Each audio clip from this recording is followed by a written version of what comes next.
Zaman dahulu kala, ada seorang nenek tua renta yang sangat miskin. Pakaian satu-satunya yang ia punya hanyalah yang melekat di badannya. Itu pun sudah kusut. Pekerjaan sehari-harinya mencari kayu dan daun-daunan di hutan untuk ditukarkan dengan makanan. Sewaktu musim kemarau, sungai-sungai banyak yang kering. Perempuan itu pergi ke sungai, dan ketika ia sampai, dilihatnya banyak sekali ikan gabus yang kekurangan air. Nenek itu sangat gembira, "Inilah rezekiku, aku akan merasakan daging ikan gabus yang sedap, sebagian ku goreng, dan selebihnya akan ku jual." Lama-kelamaan niatnya berubah. Kasihan sekali ikan ini, mereka tidak dapat menyelamatkan diri, pikirnya. Nenek tersebut tidak mengambil ikan-ikan itu, ia hanya diam saja memandang segerombolan ikan gabus itu. Tiba-tiba nenek tersebut terkejut. Didengarnya ikan gabus yang besar berbicara seperti manusia. "Ya Tuhan, berilah hamba hujan," tutur ikan gabus. Tidak lama turunlah hujan lebat. Air sungai semakin banyak. Ikan-ikan gabus dapat berenang lagi dengan sangat gembira. Maka pulanglah nenek tua tadi.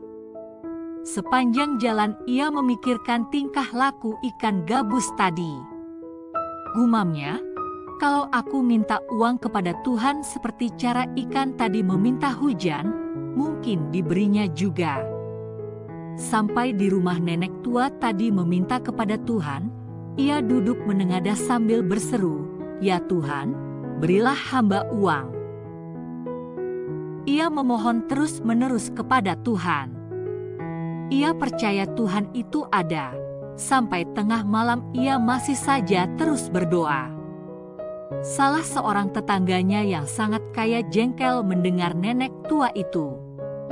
Dengan marahnya ia berkata, "Hai tua bangka, jangan mengganggu orang tidur. Tuhan tidak akan memberikan uang kepadamu. Pergi sajalah ke hutan mencari kayu dan daun, itulah rezekimu." Nenek itu tetap tidak memperdulikan kemarahan tetangganya, ia terus saja memohon sambil menengadah.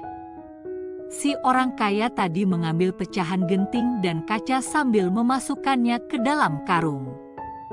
Ia naik ke atas rumah nenek itu, lalu dijatuhkannya karung tersebut tepat mengenai tubuh nenek tua itu. Katanya, "Hai tua bangka, inilah uang yang kau minta." Orang kaya itu turun dan melihat apa yang terjadi. Nenek itu pingsan, tetapi tidak lama terbangun dan membuka karung itu. Pecahan kaca dan genting itu berubah menjadi emas. Nenek tua tadi seketika menjadi kaya raya. Kekayaannya jauh lebih besar tadi harta tetangganya yang jahat. Tetangga yang kaya itu iri hati. Ia menyuruh pekerjanya tengah malam nanti menjatuhkan 2 karung berisi pecahan kaca dan genting tepat mengenai dirinya.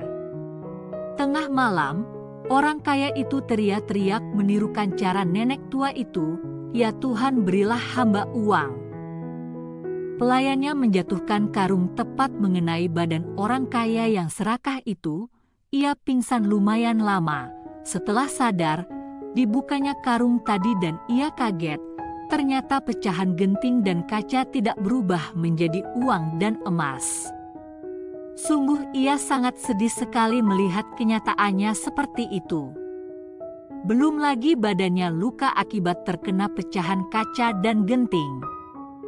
Akhirnya orang kaya yang terkenal gila harta, hartanya semakin habis karena digunakan untuk berobat dan kebutuhan makanan. Nenek tua itu tidak miskin lagi, ia mencukupi kebutuhannya dari uang yang ia peroleh.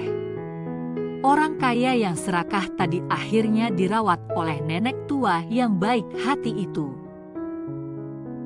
Dari kisah ini kita belajar agar tidak gila dengan harta, Itulah kisah nenek tua dan ikan gabus.